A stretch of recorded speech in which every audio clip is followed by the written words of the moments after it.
Hey, what's up, Unbroken Nation? Hope that you're doing well wherever you are in the world today. Very excited to be back with you with another episode. I am back in Denver today after a quick pop over trip to LA to record on the mental illness happy hour. I talked about that in an episode a couple of days ago. And today I want to talk to you about something really important that actually parlays with that conversation, but more so, I think, with life in general. Of course, before we do that, I'm going to read a review from with a bunch of exclamation points from best podcast on the air. So thank you for that. I will say thank you, and I will leave it at that. Michael Anthony is amazing and has overcome trauma that would break most people. He helps people to move through trauma, and I've shared this with many of my family and friends. Living unbroken is absolutely amazing. Thank you. Yes, it is absolutely amazing. Look, I'm going to tell you this. I wrote down something in my journal today as a reflection of yesterday, of this drive to, or a couple days ago, driving to LA, to the airport. Excuse me, I didn't drive to LA. I drove to the airport and got in the airplane, and they took me to LA. But as I was driving, there was a moment where this beautiful song that I love came on, and the sun was coming up, and I just felt love and power and grace and hope and all the things that I believe come along with this journey when you start to step into the other side of healing. And when you start to step into taking care of yourself, and when you start to step into doing the things that you know you need to do because you know you need to do them. And as I'm driving, this happened a few times in my life, but this was the most recent. I'm driving and I'm looking and the sun's hitting me, and I'm like, holy shit, I'm really in a movie right now. I'm creating my own movie as I go. I'm building this story as I go, and the story arc and the characters and everything in it. And it all starts with me. And I think about this so frequently because the truth is, like right now, even if your life is not where you want it to be, there is a sense of responsibility that you have to take for that. That's not culpability. I'm not saying, again, I talk about this all the time, the bad shit that happens to you, not your fault. But right now, today, you have to recognize you are going to have to make a decision about your future, and you're going to have to put yourself in a position to be successful. But what happens so frequently is we quit, we stop. I don't know if you've ever read the book. I actually recommend that you all go read this book right now. It's called 3 Feet from Gold. I think it's one of the most important books just about life. I mean, it is kind of a business book, but it's really a life book. And the crux of the whole narrative of this book is that human beings, people in general, we quit when we're like right here. We're an inch away. We are 3 feet from our dream, from what we want. And when I read this and I heard this and I started to sit in this idea about the reality, how true that really felt to me, I started thinking about this. What if I just never quit? What if I just took it out of my vocabulary? When I was a little kid, I was on a bowling league. And actually, I might post a photo of that tonight because it's an important photo to me.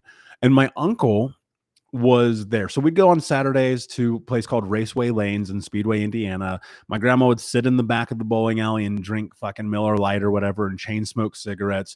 And me and my little brothers and my cousins, we would all be on this bowling league. I mean, how fucking Indiana was this? You know what I'm saying? And I hated it. I hated it because I wasn't good at it, but I wasn't good at it because I wasn't focused and I wasn't paying attention. And yes, I was 7 or 8 or 9 years old in that window when we were doing it. And one day I remember throwing what I'm going to call a tantrum because that's what it was. And I was just so upset. I was so mad because I could not get that fucking ball to go down the lane and hit the pins. It kept going in the gutter, kept going in the gutter, kept going in the gutter. And because I was on this league, like you weren't allowed to use the bumpers. So actually, I would have been a little older. So I want to say I was about 9 or 10 years old because when I was like 7 or 8, I definitely remember the bumpers. So I think I was a little bit older. And so I'd roll the ball, it'd go down, it'd go in the fucking gutter, and it would just the infuriation of that moment would just build up and build up and build up and build up. And then by halfway through the game, I was looking up, my score was like 4, and I was pissed. Like, I was so upset, and I was in this place where I was ready to, like, explode. And I take my ball and I put it back on the rack, and the game's not over, and I go to the back and I sit down and I'm like, "I quit. I'm done. I don't want to fucking do this anymore." I probably actually said that knowing how I was as a child. Um, and my uncle comes up to me and he's like, "What is going on? What's wrong with you?" And I look at him, I go, "I'm done. I don't want to do this anymore. It's stupid." He goes, "What's stupid about it?" And I go, "I can't get the ball down the lane and it keeps falling into the gutter." And he gets down. This is like really special. This is one of those pivotal moments in my childhood that I may have shared this before on the show, but I want to share it today for a reason. He gets down on a knee next to me. Normally, at moments like this, with my stepfather and my mom and my grandma, I would be prepared to get my ass kicked. That's where my brain immediately went. I was like, "Oh no, he's gonna hit me. He's gonna yell at me something." Like, I was terrible. Like, I could feel the heartbeat because that's just how it was. And he gets down on his knee and puts his hand on my shoulder, and he looks at me and goes, "You are not allowed to use that word." And I was like, "What word?" He goes, "You are not allowed to say I quit." I got goosebumps right now.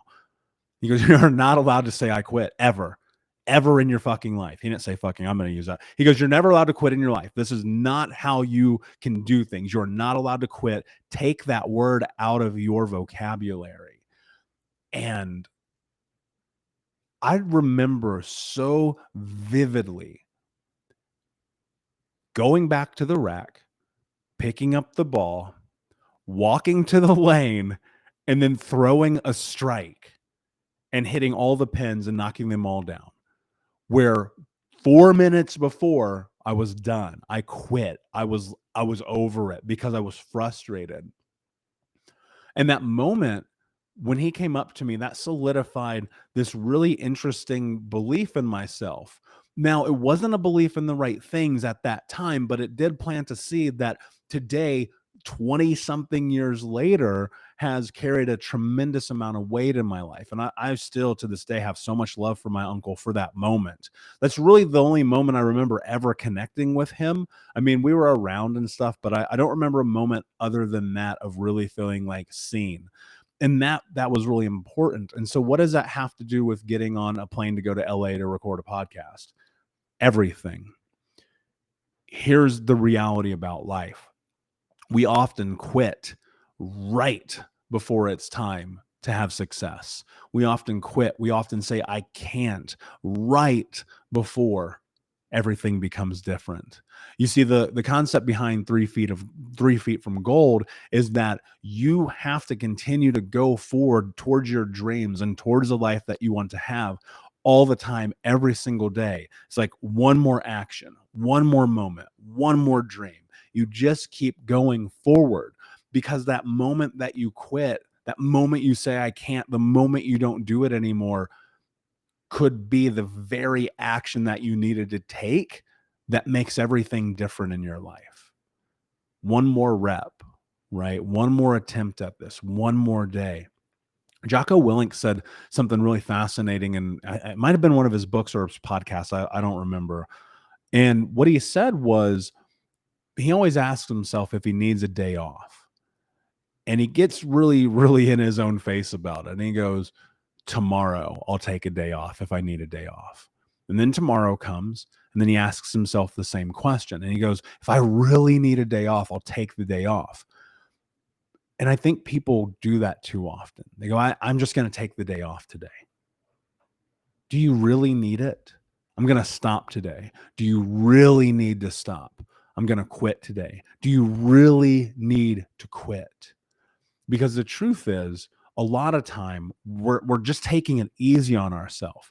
And that's not to say you should not do your self-care and take care of yourself. You guys know how I stand on that. But the truth is, like, when you are in this position in life right now in real time, you see all the world telling you to take it easier, take it easier, take it easier. But what they're not talking about is the fact that they are giving up on their dreams, that they are quitting, that they are not putting in the effort and energy, that they're not showing up on the days, not necessarily even that they don't want to, because like, let's keep it real. Most days we would rather not do what we have to do. Like, that's the truth of it. I would rather be stoned, eating gummy bears, playing video games right now than doing this. But I made a commitment to myself. I said, every single day this year, we are releasing a fucking podcast. Hell or high water. If I got to record it with my cell phone, if I got to go get a cassette player, I don't give a fuck. We are recording this. Like, that is a commitment. And that's the truth. And the reason why is not only so I can create massive value for the Unbroken Nation and for you guys, but more importantly, so that I can show people like the truth about life. You commit, you show up, you keep going. Eventually that thing that you're moving towards will come to reality. I've seen it play out again and again and again in my life. That was LA a couple days ago. That was 7 years in the making. That was getting an investment from Grant Cardone last year. That took forever for it to happen. That was getting coaching from some of the greatest coaches probably on planet Earth right now, right? World changers. That all comes from this place of, I'm not going to quit on myself. I'm not going to give up on myself, because you're always 3 feet from gold. You're always right there. You're digging in the mines, you're shoveling, you're tired, you're exhausted. You got to keep going. Now, look, again, the conversation, you've got to figure this out for yourself. And I know out of context, people will go, this guy's talking about working yourself to death. No, I'm not. I'm talking about not stopping just because you want to stop. Because I promise you, if I'm tired, if I am sick, if I am exhausted like I was in December where I took a whole month off, I'm doing that. Why? Because I have to. Because I'm always going to take care of myself. But when you're so close, when you're right here and you can taste it, and you can feel it and you can see it, and you're like, I'm getting there. Whether that's the next therapy session or the next coaching session or the next book or the next trip to the gym or the next salad, right? Whatever that thing is, I don't know. It's going to be different for everyone. Maybe it's the next parenting class, right? Maybe it's the next anger management course. Maybe it's going to get your driving license. It doesn't matter what it is. When you get crystal clear about your goal and what you want, your mission is to not stop until you achieve it. Do not quit on yourself. Take the word can't out of your fucking vocabulary. Stop letting yourself off the hook for your dreams. If you're sick, be sick. Take care of yourself. Do the shit you need to do to operate functionally in the world. But do not stop. Do not quit. And do not say I can't. Because the truth is, you might be one action away from everything being different. All right, my friends, Unbroken Nation, thank you so much for listening. Thank you so much. Like, it really means the world to me. These reviews, especially, you guys are crushing it right now, sending these beautiful reviews for the show on iTunes, and I appreciate that. If you would please take 30 seconds, go down there, hit the review. If you're watching this somewhere else, leave a like, leave a comment. Please let me know. Please check out Think Unbroken. Go to book.thinkunbroken.com and tell a friend. And until next time, my friend, be unbroken. I'll see ya.